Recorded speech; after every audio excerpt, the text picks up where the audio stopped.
Hello everyone, my name is Noah and welcome to a new Infinity Nikki video.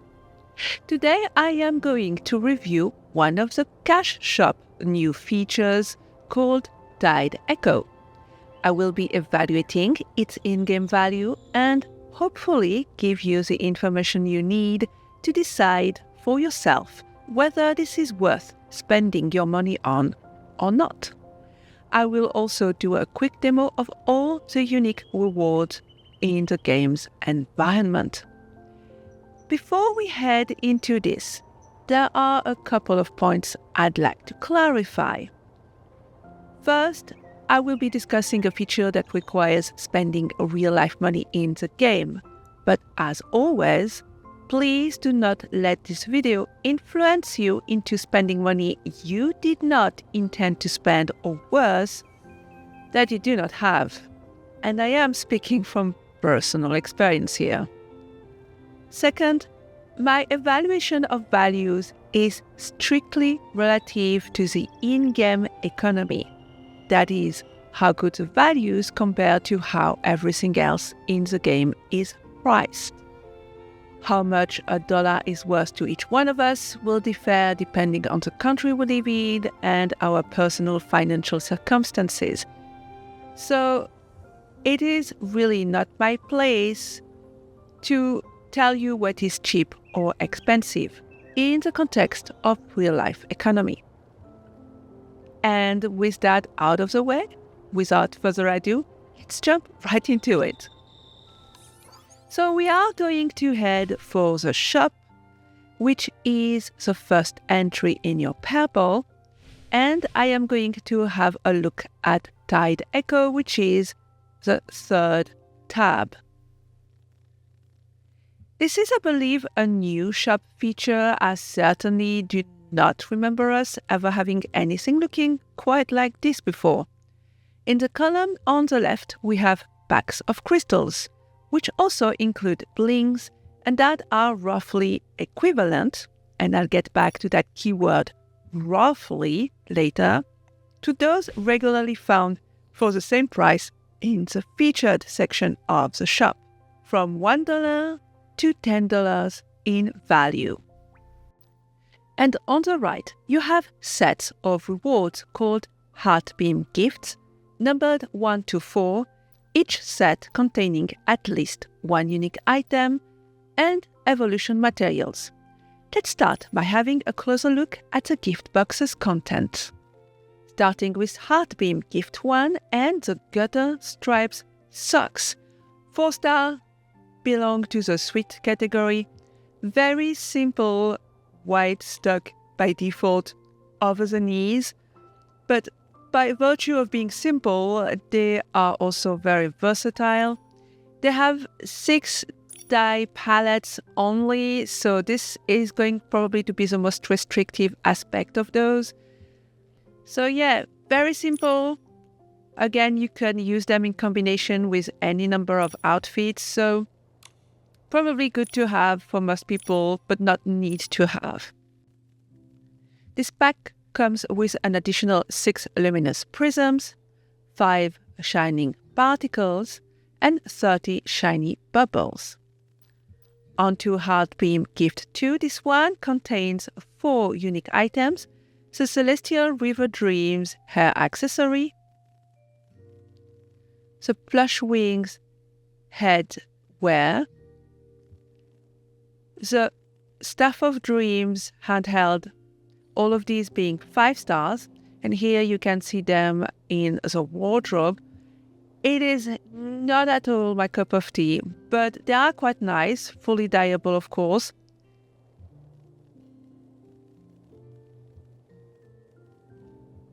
And here you can see the full set with the handheld. Now let's have a look at the pose, because the pose makes great use of the handheld. And while the accessories are not my aesthetics, the pose is quite nice and I can see a lot of use out of it.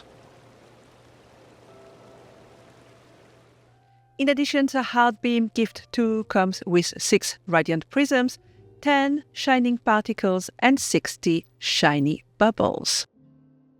Next up, Heartbeam Gift 3 with 2 unique items.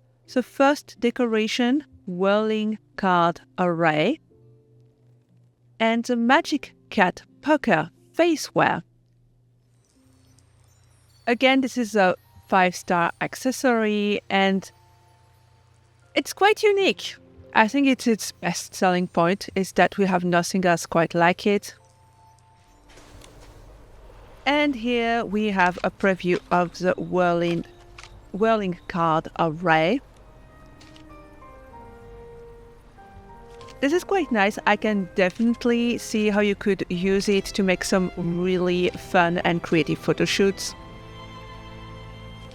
In addition, this set comes with 12 radiant prisms, 15 shining particles, and 90 shiny bubbles.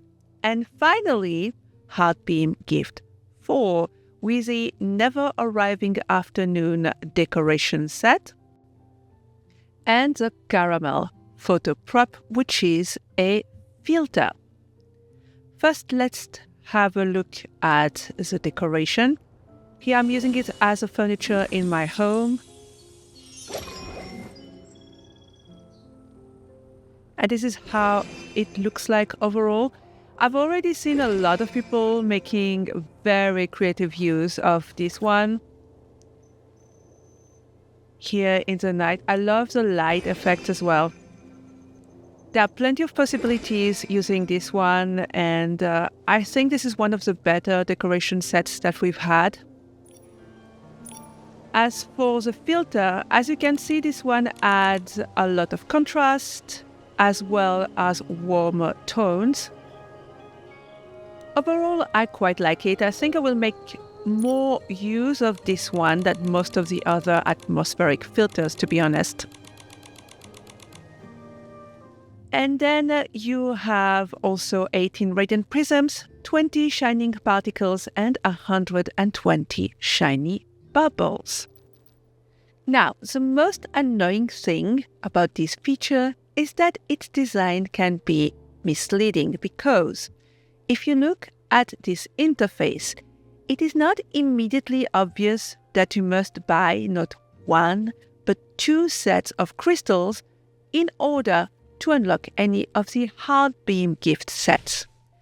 And in the first few days after release, there were no text box in the bottom left corner, and point 2 of the rules were basically saying buy a crystal pack, so singular, to get a gift box, which obviously was erroneous and deeply misleading. As a result, some people bought one pack and then wondered why they did not receive any of the gifts, only to figure out that they needed to spend extra money to get what they wanted. And without fail, in the first few days of the patch, many people reported on Reddit and elsewhere that they had run into that very issue. The thing is, though, the day I recorded the footage you are seeing right now, I went into the game only to find out that Infold actually updated the information. The rules went from basically 4 lines to that long roll of text, and they added the text box in the bottom left corner telling you exactly which packages you needed to buy for any given gift box. So in my original script for this video, I was calling out Infold and roasting them severely for what looked pretty shady. But they've changed it. And look, I don't know if there was a public uproar about this that forced their hand. I didn't see any personally, but to be fair, I am not as terminally online as usual these days. Or possibly they never intended for it to be misleading in the first place, so the same feedback I saw, and they changed it of their own volition. Either way, I love to see it, and this is a win for us. I still think the layout will probably trick some people who will buy without reading the information, but to be fair, now there is a genuine effort here to make things more transparent. As a result, the only remaining issue I have with this setup is the starting price. Time Echo seems to be replacing the gift boxes we've had in the past few months. I did an analysis video of the gift box rewards in patch 2.1. The entry price for the first set of rewards was 29 cents, with $1 getting you the first pack containing a unique item. This time around, the cheapest gift box will require you to spend $3, so markedly higher. However, from the moment you can spend $3 or more, the all-around value, in my opinion, is just better. Also, unlike with the old gift box setup, you do not have to unlock the offers in order the way you had to. For instance, say you are only interested in the decoration found in gift set 3, you can just buy the $5 and $7 packs to unlock the one thing you want without having to buy all the previous packs on the list. So that's also definitely a win. With respect to the crystal packs, as I mentioned earlier, they are roughly identical to the usual packs of the same price found traditionally in the features section of the store. However, they differ in two ways, both somewhat baffling but for completely different reasons. The first difference is that all the packs contain blings. Again, same as in the feature section.